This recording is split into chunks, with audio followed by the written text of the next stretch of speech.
Hello everyone, this is your teacher April. Today we are going to take a look at 4 grammar points in lesson 9.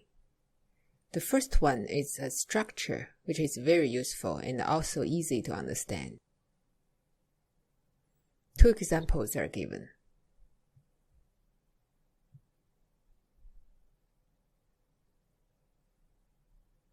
The second one is a usage of 到. When we were learning individual characters, 到 is given to the following meanings.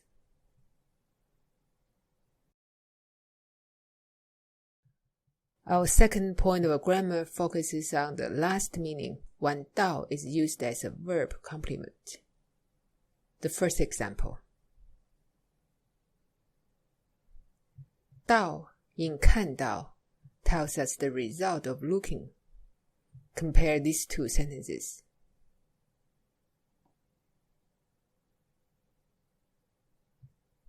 The first sentence asks you to look, and the second sentence checks whether or not the action is successful. The second example. 到 in 买到 tells us the result of buying. Compare these 2 sentences.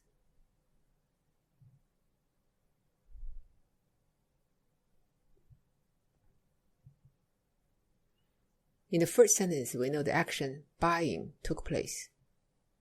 In the second sentence, we know the action buying did not succeed. Now let's get to our third grammar point, how to use 从来都不 to express never. It implies a timeline of past, present, and future.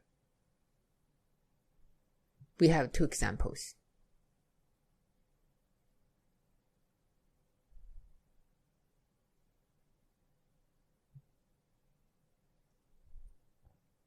The last grammar point, 从来没有, also expresses never.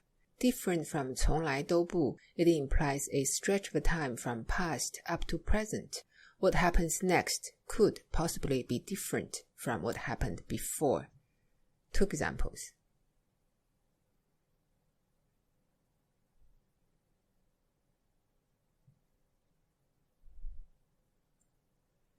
After understanding these grammar points, the next step will be practice, practice, and more practice. And that's what we're going to do next time. That concludes our lesson for today. Thank you for watching. This is your teacher April, signing off from the lovely city of Hong Kong. Join me again soon.